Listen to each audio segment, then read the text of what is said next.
Olá, irmãos, chegamos ao capítulo 19 de Atos dos Apóstolos e já estamos aqui entrando na terceira viagem, terceira e última viagem missionária do apóstolo Paulo. Daqui para frente as coisas tomam um outro rumo na vida de Paulo. Dentro de um ou dois capítulos a situação dele já vai ficar bastante complicada, né? Paulo vai ser preso e já caminhando aí para o final da sua vida, né? Então chegamos aqui no capítulo 19 e eu quero separar alguns pontos aqui para o nosso aprendizado, para o nosso crescimento, né? No verso 1 aqui vai dizer que enquanto Apolo estava em Corinto, Paulo, tendo passado pela estrada do interior, chegou a Éfeso. Apolo, lembra? É aquele grande homem que foi discipulado por Áquila e Priscila. Ele ficou lá em Corinto, né? Em Éfeso, foi para Corinto. E aqui a gente vai entender o que está lá em 1 Coríntios, no capítulo 1, se eu não me engano, no verso 12. 1 Coríntios, capítulo 1, verso 12, que havia uma confusão na igreja de Corinto. Lembra que eu falei ontem que a igreja de Corinto, pelo fato de ser numa região bastante prostituída, era uma igreja que precisava de muitos cuidados, né? Então Apolo ficou lá. A Bíblia diz que Apolo era um homem eloquente, né? Muito bom de palavra, e ele ficou lá pastoreando a igreja de Corinto depois que o apóstolo Paulo seguiu viagem. E aí havia uma divisão na igreja. Uns diziam que eram discípulos de Apolo, outros diziam que era de Pedro, outros diziam que era de Paulo e outros diziam que era de Cristo, né? Havia uma divisão na igreja, exatamente aqui. As outras cartas, né, com exceção dos Romanos, que foi escrita a igreja de Roma, Paulo não foi fundador da igreja de Roma. Paulo foi a Roma somente para se defender já e depois logo ser preso e morto. Então, as outras cartas ele escreveu nesse contexto aqui que nós lemos, desses capítulos aqui de Atos, né? Coríntios, Gálatas, Efésios, Filipenses, Colossenses, 1 e 2 Tessalonicenses, a carta de Paulo a Timóteo, Tito, Filemon. São cartas que o apóstolo Paulo escreveu, e as circunstâncias estão aqui nessas 3 viagens missionárias que ele fez ali pela região da Ásia. Então Apolo ficou lá em Corinto, Paulo seguiu então viagem. Do verso 2 ao verso 7, tem um texto bastante interessante que fala sobre alguns homens que não conheciam o Espírito Santo, não tinham ouvido falar sobre o Espírito Santo. Eles eram tementes a Deus, mas eles foram batizados no batismo de João Batista, né? Que era batismo de arrependimento, quando João dizia: arrependei-vos e convertei-vos, né? E sede batizados. Só que o Espírito Santo só vem em Jerusalém, lá em Atos 2. Então esses homens aqui, embora tementes a Deus, discípulos de João Batista, não conheciam ainda a manifestação do Espírito Santo. E esse texto é um texto bastante fatídico, né, que nós vamos ver em Atos aí, a descida do Espírito Santo seguida de dom de línguas. Nós vamos ver em Jerusalém, nós vimos também em Éfeso, né? Aliás, nós vimos em Samaria, mas em Samaria não teve. Nós vimos lá em Cesareia, na casa de Cornélio, quando Pedro estava lá pregando lá na casa de Cornélio. E esse texto de Atos capítulo 19, quando Paulo está em Éfeso, e ele impõe as mãos sobre aqueles homens, e eles recebem o Espírito Santo e falam em línguas, né? O texto, a gente também não tem tempo para entrar em detalhes sobre isso aqui, sobre a questão de dom de línguas, é uma questão bastante ampla, né? E por que os batistas não falam em línguas estranhas? É porque a gente entende diferente. Em primeiro lugar, a gente entende que língua aqui é um idioma, né? A palavra grega aqui é glossa, de glossário. Então a gente entende que a língua que eles falavam não foi uma língua que ninguém pudesse entender, mas um idioma que as pessoas que estavam ao seu redor podiam entender muito bem a mensagem pregada, aquilo que eles estavam profetizando, né? E só reduzindo bastante aqui a respeito desse entendimento, nós vamos ver que as 3 manifestações que houveram fora de Jerusalém foi exatamente para fazer o povo judeu, a igreja que estava em Jerusalém, os judeus entenderem que Deus estava chamando todos os povos. Assim como o Espírito Santo desceu sobre os judeus, ele desceu sobre os samaritanos, ele desceu lá na casa de Cornélio e ele desceu aqui em Éfeso. Para queios? Para ensinar para os judeus que o evangelho também era para os gentios. Lembra que o judeu era um povo meio que muito preconceituoso, né? E eles achavam no Antigo Testamento que eles eram um povo escolhido de Deus e se fecharam nisso. Os outros povos eram resto, né? A gente já falou sobre isso lá atrás. Então essas 3 manifestações que aconteceram fora de Jerusalém, né? Samaria, que não teve nem o dom de línguas, e Cesareia, na casa de Cornélio, e em Éfeso, aqui no texto que nós lemos, foram manifestações para autenticar que aquilo que aconteceu com os gentios foi exatamente aquilo que aconteceu em Jerusalém. Deus então estava chamando todos os povos para si. Um outro texto interessante que eu destaco aqui está no versículo 12, né, que fala que o pessoal retirava os lenços, né, os panos, os aventais aqui do apóstolo Paulo e levavam para os enfermos que eram curados, endemoniados eram libertos. Mas isso é uma coisa que não se faz mais, né? Deus podia dar uma bênção ao apóstolo Paulo porque ele sabia do coração do apóstolo Paulo. Mas você imagina hoje em dia se algum pastor, né, tivesse esse dom de pegarem o seu casaco, né, o seu paletó e colocar em cima de outra pessoa e ser curado.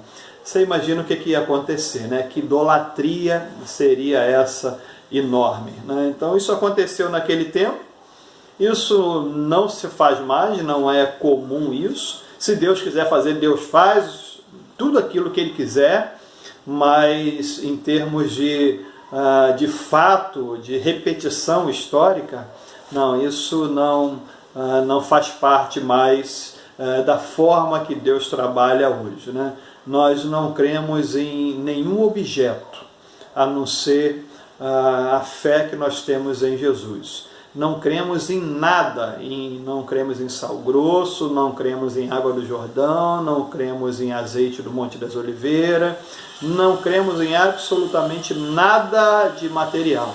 Nós temos a fé em Cristo e a fé nele é suficiente para fazer qualquer milagre que o Senhor quer realizar na nossa vida e através da nossa vida. A partir de então, do versículo 13 ao versículo 17, também tem um fato muito interessante, que os filhos do sacerdote, eles tentaram, né, expulsar o demônio de um camarada lá, e o camarada disse: Jesus eu conheço, Paulo eu conheço, né? Na verdade o demônio falando através daquele camarada, mas vocês eu não conheço. Então o endemoniado voou em cima deles, conseguiu pegar 2 e deu uma coça neles e mandou eles para casa pelados, né? Porque eles estavam exorcizando em nome de Jesus, mas eles não conheciam a Jesus.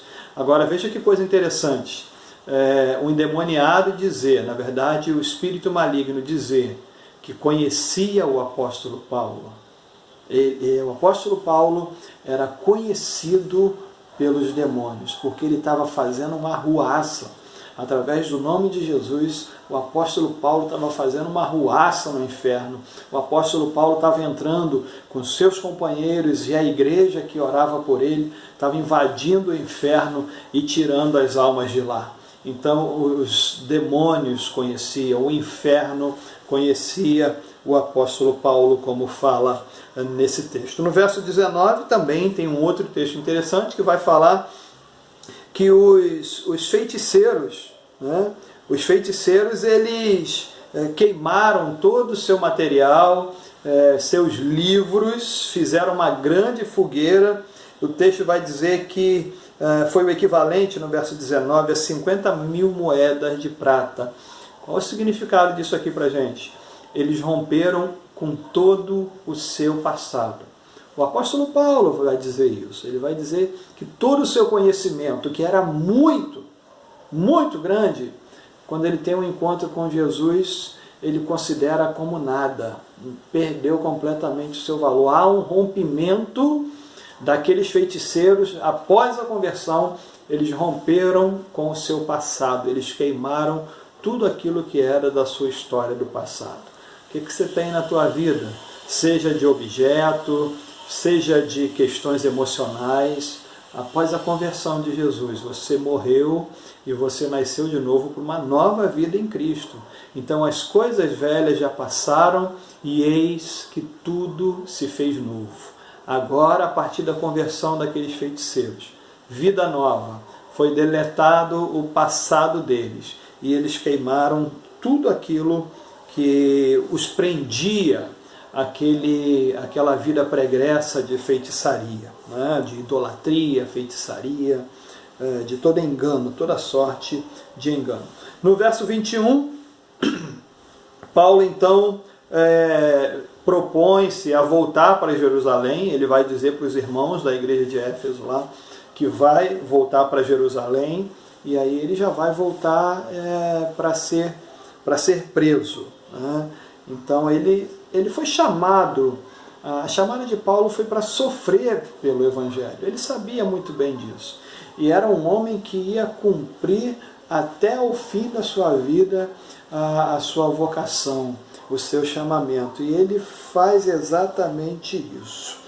Do verso 23 até o verso 41, vai falar sobre uma bagunça que aconteceu na cidade de Éfeso, porque as pessoas estavam se convertendo.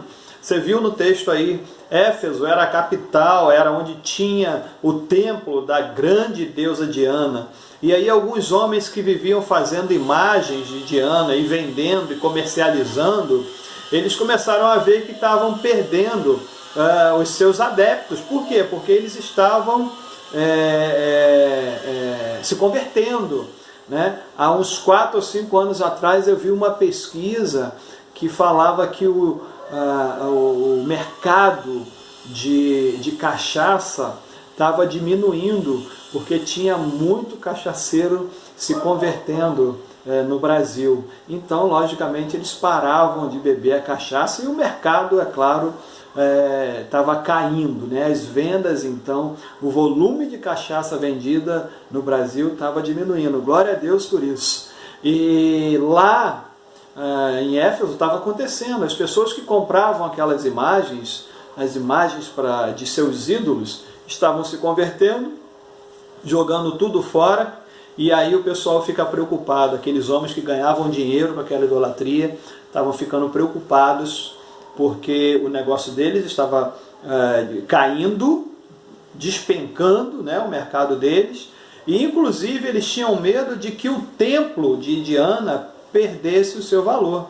E aí vai haver uma bagunça lá muito grande. Você leu aí no texto, aí está a partir do verso 23, e aí eu quero abrir um parênteses aqui para lembrar daqueles que, abre aspas, alvoroçaram o mundo, chegaram até nós, fecha aspas, o capítulo anterior, né?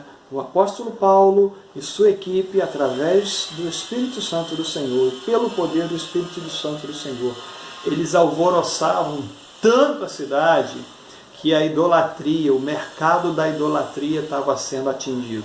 Imagina se o mercado das drogas, né, se diminuísse o número de drogados quando uma igreja chega numa localidade.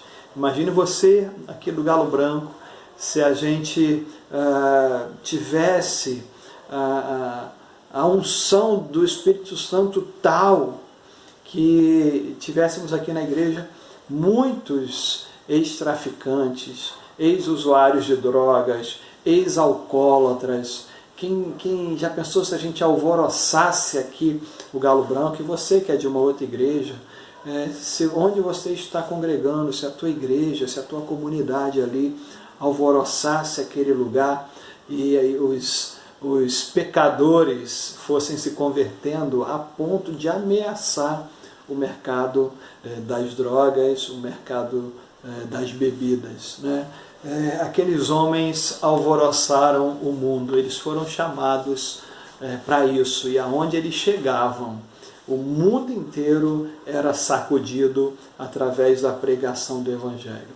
Muita unção, muito trabalho, muito sofrimento, algumas chicotadas e prisões, mas no final das contas valia muito a pena.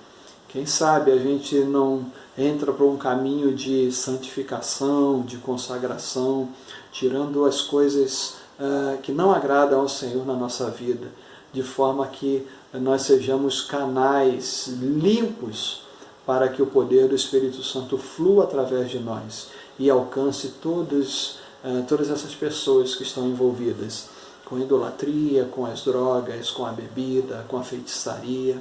Ah, que maravilha! Que Deus faça isso na vida da gente, que o Espírito Santo possa te abençoar e usar a tua vida para que você seja também um alvoroçador de cidades, aonde você estiver. Amém, querido? Deus te abençoe, em nome de Jesus, e até o nosso próximo encontro, se Ele assim nos permitir. Amém.